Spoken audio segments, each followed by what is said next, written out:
জয় শ্রী গুরুদেব, জয় নিতাই, জয় গৌর, জয় রাধা মাধব, জয় ভক্তবৃন্দ, জয় ভক্তিমতী মায়েদের। সবার চরণে আমার অনন্ত কোটি প্রণাম। গ্রন্থপাঠ চ্যানেলে আপনাদের সবাইকে সুস্বাগত। আমরা এর পূর্বে আস্বাদন করেছি জন্মাষ্টমী আসছে, মহা রহস্যময় জন্মাষ্টমী। আজ আমরা জন্মাষ্টমীর থেকেই আস্বাদন করব নন্দালয়েই ভগবান শ্রীকৃষ্ণের আবির্ভাব। শ্রীকৃষ্ণ চৈতন্য মনোভীষ্টং স্থাপিতং যেন ভূতলে সোহয়ং রূপম কদা মধ্যং দদাতি স্বপদান্তিকম। স্বরগোস্বামী গণের মধ্যে অন্যতম শ্রীজীব গোস্বামীপাদ, তিনি তার গ্রন্থ গোপাল চম্পুতে নন্দালয়ে স্বয়ং ভগবান শ্রীকৃষ্ণের আবির্ভাব লীলা বিস্তৃতভাবে বর্ণনা করেছেন। মধুর সে লীলা কাহিনী, মধুরাম মধুরাম। ভগবান শ্রীকৃষ্ণ নন্দালয়ে যশোদা মায়ের কোল আলো করে এসেছেন ভাদ্র মাসের কৃষ্ণপক্ষের অষ্টমী তিথিতে। তাই সর্বপূজ্য এই অষ্টমী তিথি।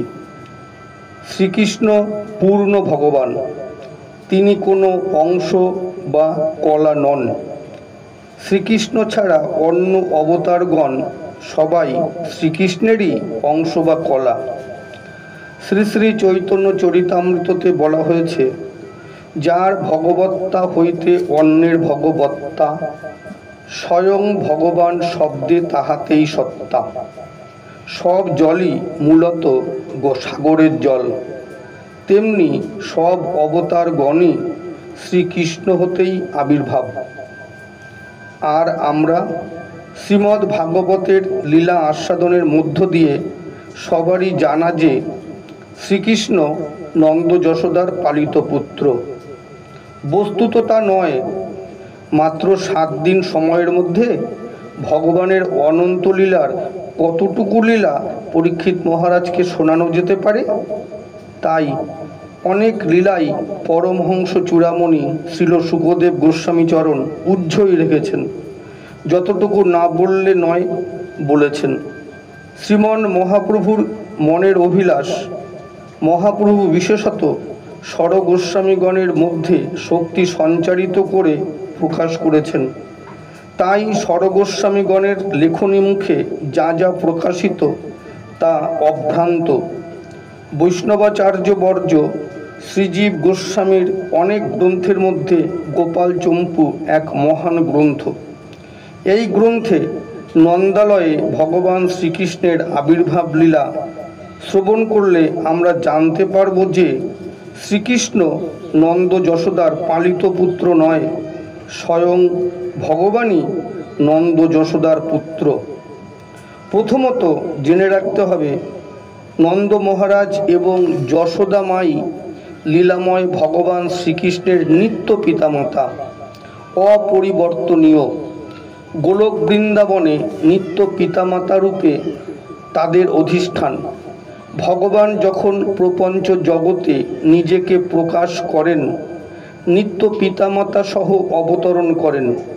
শুধু পিতামাতাই নয়, নিত্যধাম এবং নিত্য পরিকরগণ অর্থাৎ দাস, সখা, পিতা, মাতা, কান্তা গণাদি সহ অবতরণ করেন।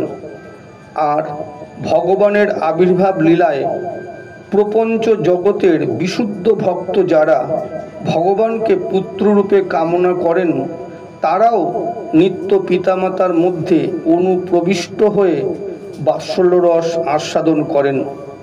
এখানে নিত্য পিতামাতা নন্দ মহারাজের সঙ্গে বসুশ্রেষ্ঠ দ্রোণ এবং যশোদা মায়ের সঙ্গে দ্রোণপত্নী ধরা একাত্ম প্রাপ্ত হয়ে বাৎসল্যরস আস্বাদন করেছেন।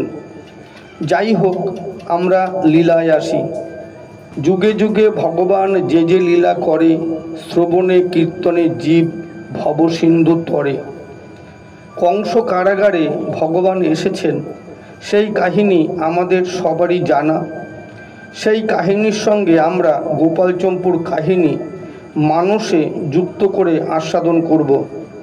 লীলাটি অনেক বিস্তৃত, কিন্তু আমরা এখানে সংক্ষেপে আস্বাদন করব। দাপর যুগের লীলা। দেবমীর নামে একজন রাজা ছিলেন। তার দুটি স্ত্রী, একজন ক্ষত্রিয়, একজন বৈশ্য। বৈশ্যপত্নীর গর্ভে পর্জন্য নামে এক পুত্র জন্মগ্রহণ করেন। ক্ষত্রিয় পত্নীর গর্ভে সুর। মহারাজ দেবমীর তার বৈশ্যপত্নীর সন্তান পর্জন্যকে 84 ক্রোশ শ্রীধাম বৃন্দাবনের অধিকার প্রাপ্ত হয়ে বৈশ্যচিত ধর্ম পালন করতে বললেন, অর্থাৎ চাষবাস, পশু পালনাদি কর্ম করতেন। গো সম্পদই ছিল প্রধান। পর্জন্য এমন প্রজাপালক রাজা হয়ে উঠলেন যে মথুরা সম্রাট উগ্রসেনও তাকে রাজতিলক দান করে মথুরার অন্তর্গত করদ রাজা বলে ঘোষণা করলেন। গোপরাজ পর্জন্য যথাসময়ে বিবাহ করেছিলেন। একে একে 5টি পুত্র সন্তান লাভ করেন এবং পুত্রগণ বয়ঃপ্রাপ্ত হলে তাদেরও বিবাহ দিয়ে দেন। গোপরাজ পর্জন্য বৃদ্ধকালে জ্যেষ্ঠ পুত্র উপানন্দকে রাজসিংহাসন অর্পণ করে রাজকার্য হতে অবসর নিতে চাইলে উপানন্দ পিতার কথায় আনন্দ প্রকাশ করে বললেন, হে পিতা, আপনার আদেশ উপদেশ শিরোধার্য। আমি জ্যেষ্ঠ পুত্র বলে পিতার সিংহাসন পাবার অধিকারী হলেও আমাদের 5 ভাইয়ের মধ্যে কনিষ্ঠ ভ্রাতা নন্দ সর্বতোভাবে গুণান্বিত। আমার একান্ত ইচ্ছা, আমার প্রার্থনা, আপনি নন্দকেই রাজতিলক দান করুন, রাজসিংহাসন দান করুন। নন্দের প্রতি সকলেরই প্রীতিভাব। উপানন্দের কথা শুনে সভাস্থ সকলে সাধুবাদ দিলেন। এইভাবে গোপরাজ পর্জন্য সভাস্থ সকলের উপদেশ ক্রমে এবং জ্যেষ্ঠ পুত্রের এমন আত্মত্যাগের কথা শুনে অত্যন্ত প্রীতিলাভ করে কনিষ্ঠ পুত্র নন্দকেই রাজতিলক এবং সিংহাসন দান করলেন। 84 ক্রোশ শ্রীধাম বৃন্দাবন বা বৃহৎবনের রাজা হলেন নন্দ। গোপরাজ পর্জন্য সস্ত্রীক নির্জনে গমন করে ভগবানের চরণ চিন্তায় মগ্ন হয়ে গেলেন। রাজা হলেন নন্দ। নন্দ মহারাজ, তার 2 মন্ত্রী হলেন 2 ভাই উপানন্দ ও অভিনন্দ। নন্দ মহারাজের স্নেহপূর্ণ ব্যবহারে সমস্ত ব্রজবাসীগণ আনন্দে বসবাস করতে লাগলেন। মুনি ঋষি ব্রাহ্মণগণের, এক কথায় সমস্ত প্রজাগণের আনন্দের সীমা পরিসীমা নেই। কত বৎসর কেটে গেল। এত আনন্দের মধ্যে প্রজাগণের একটাই মাত্র দুঃখ, নন্দ মহারাজের কোনো সন্তান হলো না। নন্দ মহারাজের বয়সটাও ক্রমবর্ধমান, পৌরত্বের সীমায় পড়েছেন। প্রজাগণের একান্ত ইচ্ছে নন্দ মহারাজের একটি পুত্র হোক, আমরা রাজপুত্রের মুখ যেন দর্শন করতে পারি। এই কারণে তারা প্রভু নারায়ণের চরণে কত প্রার্থনা করলেন, ব্রাহ্মণগণকে কত দান দক্ষিণা দিয়ে আশীর্বাদ ভিক্ষা করলেন, পুত্রেষ্টি যজ্ঞ করলেন, কিন্তু কোনো ফলই দেখা গেল না। আবারও তারা আর একটি পুত্রেষ্টি যজ্ঞের আয়োজন শুরু করলেন। প্রজাগণ যজ্ঞের জন্য নানাবিধ কার্য করছেন। এদিকে অন্তপুরে নন্দ মহারাজ যশোদাকে বলছেন, দেখো যশোদে, আমার পুত্র লাভের জন্য ভ্রাতাগণ প্রজাগণ কত চেষ্টাই না করছে। আবার পুত্রেষ্টি যজ্ঞের আয়োজন চলছে, কিন্তু জানো যশোদে, বৃথা, সব বৃথা চেষ্টা, আমার এতে পুত্র সন্তান হবে না। সে কি আর্যপুত্র, আপনি একই কথা বলছেন? আমাদের পুত্র কামনা করে তারা শাস্ত্রোক্ত বিধান অনুযায়ী পুত্রেষ্টি যজ্ঞের আয়োজন করছেন, আর আপনি বলছেন পুত্র লাভ হবে না। আপনি কি পুত্র কামনা করেন না? যশোদে, পুত্র কে না চায়, কিন্তু যাগকর্তার যদি মনের সায় না থাকে তাহলে কিভাবে যজ্ঞের ফললাভ হবে? সে কি, আপনি পুত্র চাইছেন অথচ যজ্ঞের ফলের প্রতি বিশ্বাস নেই? হ্যাঁ যশোদে, শোনো তাহলে যে কথা আমি আজ পর্যন্ত কাউকে বলিনি। আমি শয়নে স্বপনে একটি অসামান্য শিশুকে পুত্ররূপে দর্শন করি। আহা, কি রূপ! বলতে দ্বিধা হয়। শাস্ত্রে আমাদের কুলের ঠাকুরের নারায়ণের রূপের বর্ণনা শুনেছি, কিন্তু যে শিশুটিকে স্বপনে দর্শন করি তার রূপের কাছে প্রভু নারায়ণের রূপও যেন তত সুন্দর নয়। এ কি বলা যায়? এ কি বলার মতো কথা? কিন্তু কি করব বলো, তার সৌন্দর্য মাধুর্য আমাকে পাগল করে তোলে। আমার মন বলে এ পুত্রটি কোনো যাগযজ্ঞের ফলে প্রাপ্ত হওয়া যায় না।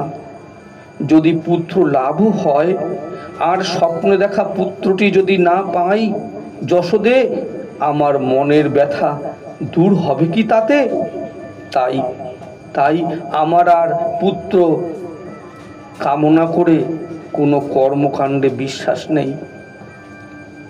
নন্দ মহারাজের কথায় যশোদামা বলেন, হে আর্য, আপনি স্বপনে যা দেখছেন আমাকে বিস্তারিত বলবেন কি? হে যশোদে, তুমি আমার সহধর্মিণী, তোমার কাছে আমার কোনো কিছুই গোপন নেই। আমি স্বপ্নে কি দেখি শোনো।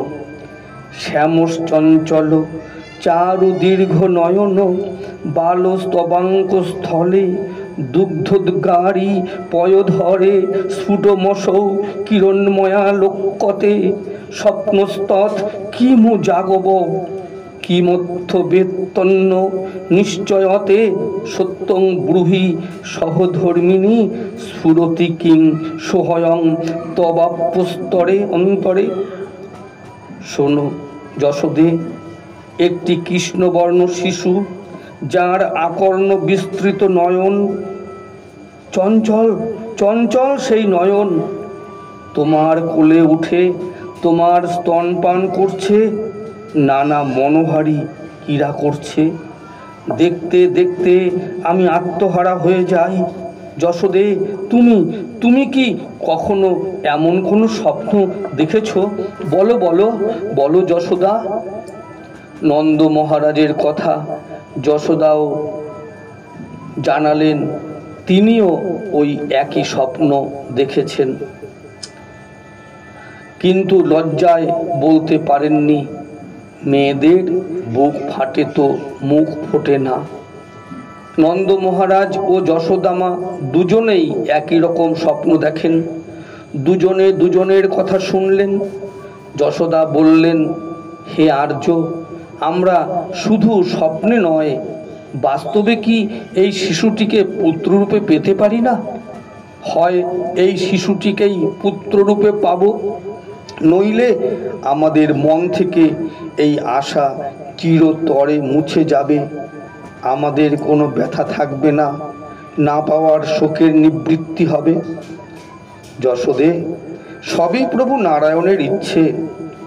আর্য, তাই যদি হয় তাহলে আমাদের এমন কোনো ব্রত করা উচিত যাতে প্রভু কৃপা করে এই শিশুটিকে পুত্ররূপে দান করুন, নচেত বাসনার নিবৃত্তি করে দিন। যশোদে, তুমি ঠিকই বলেছ। বেশ, বলো কোন ব্রতে তোমার ইচ্ছে, যে ব্রতের ফলে প্রভু নারায়ণের কৃপালাভ হবে? আমার মনে হয় দ্বাদশী ব্রত প্রভু নারায়ণের সবচাইতে প্রিয় ব্রত, হরিতোষণী ব্রত। আমরা তাঁর চরণে শরণাপন্ন হয়ে একাদশী দ্বাদশী ব্রত পালন করব।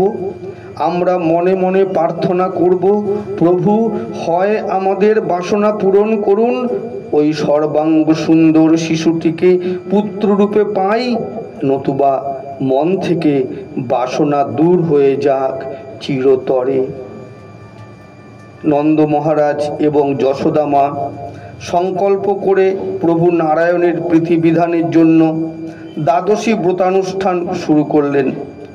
যত দিন যেতে লাগলো, ব্রতানুষ্ঠান চলতে লাগলো, ততই যেন পুত্র প্রাপ্তির ব্যাকুলতা বাড়তে লাগলো। কবে সেই স্বপ্নাদৃষ্ট শিশুটিকে পুত্ররূপে লাভ হবে? আহা, কি সুন্দর!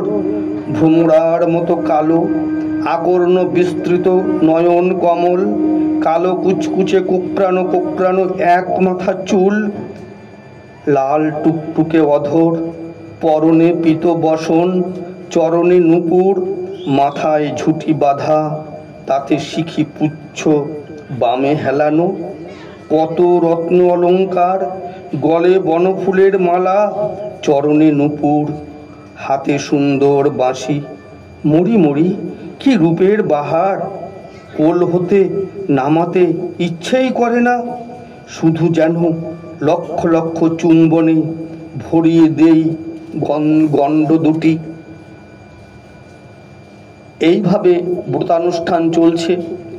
একদিন প্রভু নারায়ণ স্বয়ং স্বপ্নে তাদের দেখা দিয়ে বললেন, হে নন্দ, হে যশোদে, তোমরা আমার পরম ভক্ত, আমার প্রতি তোমাদের পরম আসক্তি, তোমরা দুঃখ করো না, তোমরা যে শিশুটিকে স্বপ্নে দর্শন করেছ তাকে অচিরাৎ প্রাপ্ত হবে, ইত্যাদি ইত্যাদি বহু তত্ত্ব কথাও বলে প্রভু নারায়ণ অন্তর্ধান করলেন। স্বপ্ন ভঙ্গ হলে নন্দ যশোদা অত্যন্ত পুলকিত হলেন। তারা প্রভুর স্বপ্নদত্ত বাণীতে আশ্বস্ত হয়ে কালাতিপাত করতে লাগলেন। এমনই একদিন নন্দ মহারাজ রাজসভায় বসেছেন। সম্মুখে সভাসদগণ, মন্ত্রী মহোদয়গণ, প্রজাগণ। এমন সময় সভাকক্ষের দ্বারে একজন অর্ধ বৃদ্ধা তপস্বিনী একটি বালক সহ উপস্থিত। সভাস্থ সকলে বুঝতে পারলেন এই তপস্বিনী সাধারণ নয়, মহাপ্রভাবশালিনী। নন্দ মহারাজ সহ সভাস্থ সকল উঠে দাঁড়িয়ে স্বাগত জানালেন, প্রস্তে আসন দিলেন, পরিচয় এবং আগমনের হেতু জানতে চাইলেন এবং কি সেবা তিনি চান। উত্তরে সেই বৃদ্ধা জানালেন, তিনি সান্দীপনী মুনির মাতা পূর্ণমাসী। সঙ্গের বালকটি নারদের প্রকৃতি বিশিষ্ট, নাম মধুমঙ্গল, সান্দীপনী মুনির পুত্র, এবং তিনি একটি সুন্দর সংবাদ নিয়ে এসেছেন। নন্দ মহারাজের একটি সর্বাঙ্গ সুন্দর পুত্র লাভ হবে। সেই পুত্র সমস্ত জগৎকে আনন্দ সাগরে নিমজ্জিত করবে, ইত্যাদি ইত্যাদি। নন্দ মহারাজ সহ সমস্ত সভাসদ গণাদি আনন্দ সাগরে ডুবে গেলেন। তারা দেবী পূর্ণমাসীকে প্রার্থনা মতো যমুনা তীরে সুরম্য পর্ণশালা নির্মাণ করে দিলেন। ব্রজবাসীগণ ভাবল, কৃষ্ণান্তিকে অর্থাৎ যমুনার তীরে, যমুনার এক নাম কৃষ্ণা, আর দেবী পূর্ণমাসীর মনের অভিলাষ ভগবান শ্রীকৃষ্ণের অন্তিকে অর্থাৎ শ্রীকৃষ্ণের নিকটেই বাস হবে। এইভাবে চলতে লাগলো। যথাকালে মা যশোদার গর্ভের লক্ষণ প্রকাশ পেল। যদিও ভগবান গর্ভে আসেন না, আসেন ভক্তের হৃদয়ে। প্রতীতির জন্য, বাহ্য লক্ষণ প্রকাশের জন্য গর্ভটি বায়ু দ্বারা বর্ধিত হতে থাকে মাত্র। আবির্ভাবের সময় বায়ুটি সরে যায়, পিতামাতার মনে হয় সন্তান ভূমিষ্ঠ হয়েছে। ভগবান তাই গীতাতে বলেছেন, তার জন্ম কর্ম সব দিব্য, লৌকিক মনে হলেও লৌকিক নয়। ভাদ্র মাস, কৃষ্ণপক্ষ, রোহিণী নক্ষত্র, সমস্ত দিন রাত্রি বজ্র বিদ্যুৎ সহ বাড়ি বর্ষণ। ভগবান আসলেন দেবকী বসুদেবের পুত্ররূপে কংস কারাগারে, আসলেন নন্দ যশোদার পুত্র হয়ে নন্দালয়ে। নন্দ যশোদার পুত্রই ঈশ্বর পরম কৃষ্ণ সচ্চিদানন্দ বিগ্রহ, অনাদির আদি গোবিন্দ সর্বকারণ কারণম।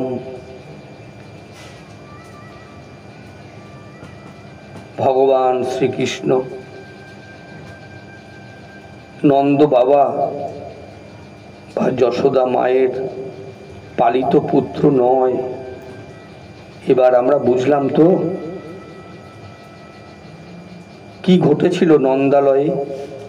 এখানে তা আস্বাদন করব না, আস্বাদন করেছি মহা রহস্যময় জন্মাষ্টমী লীলা কথায়, যা গ্রন্থপাঠ চ্যানেলেই আছে।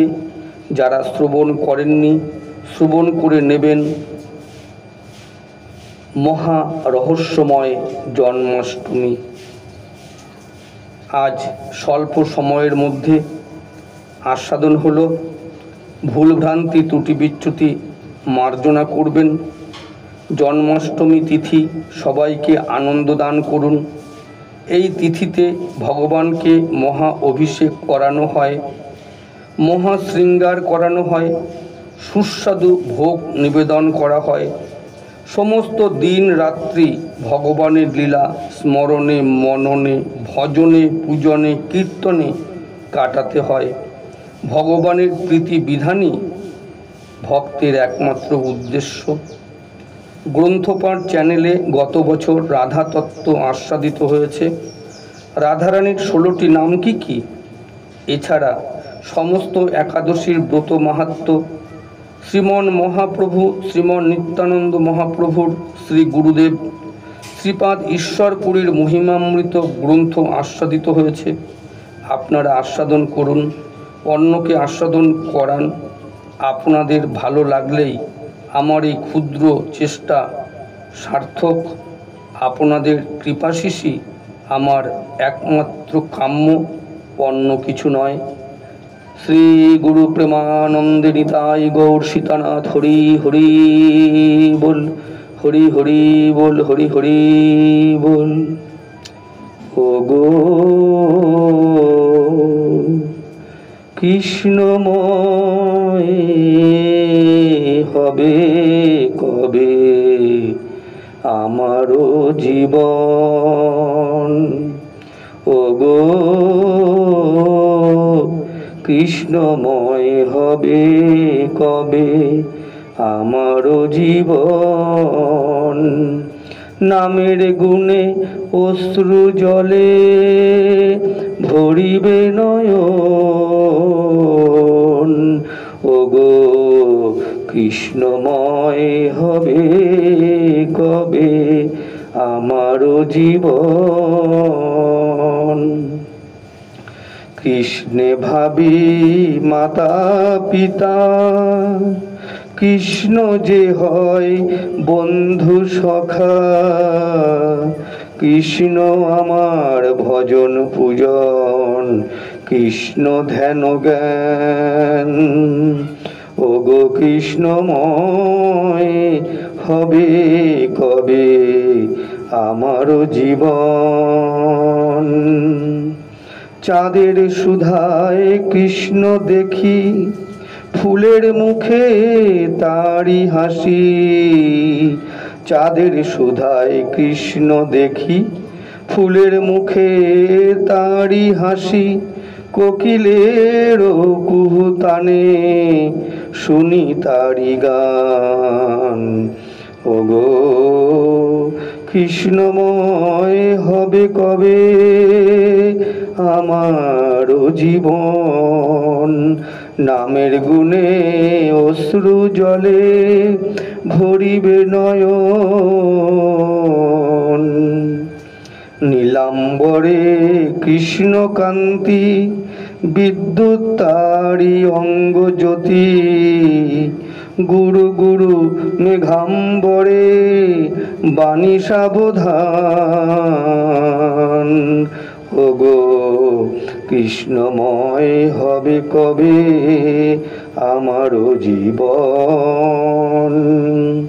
কত দুঃখ এ সংসারে, কত ব্যথা বাজে বুকে, সইছি সবই মনে ভেবে এ সবই তার দান। কত দুঃখ এ সংসারে, কত ব্যথা বাজে বুকে, সইছি সবই মনে ভেবে এসব তারি দান। কৃষ্ণ সাথে পূর্ণ আমি, কৃষ্ণ বিনা নিঃস্ব মানি। কৃষ্ণ সাথে পূর্ণ আমি, কৃষ্ণ বিনা নিঃস্ব মানি। কৃষ্ণ কৃষ্ণ কৃষ্ণ বলে ডাকি অবিরাম। কৃষ্ণ কৃষ্ণ কৃষ্ণ বলে ডাকি অবিরাম। ওগো কৃষ্ণময় হবে কবে আমারও জীবন। নামের গুণে অশ্রু জলে ভরিবে নয়ন, কবে কৃষ্ণময় হবে আমারও জীবন। গানটি মৃত্যুঞ্জয় সরকারের লেখা। জয় নিতাই, জয় গৌর, জয় রাধা বিনোদ, জয় ভক্তবৃন্দ, জয় ভক্তিমতী মায়েদের সবার চরণে দণ্ডবত প্রণাম জানিয়ে বিশ্রাম দিলাম। আস্বাদনে ভুল ভ্রান্তি ত্রুটি বিচ্যুতি আপনারা নিজ গুণে ক্ষমা করে দেবেন।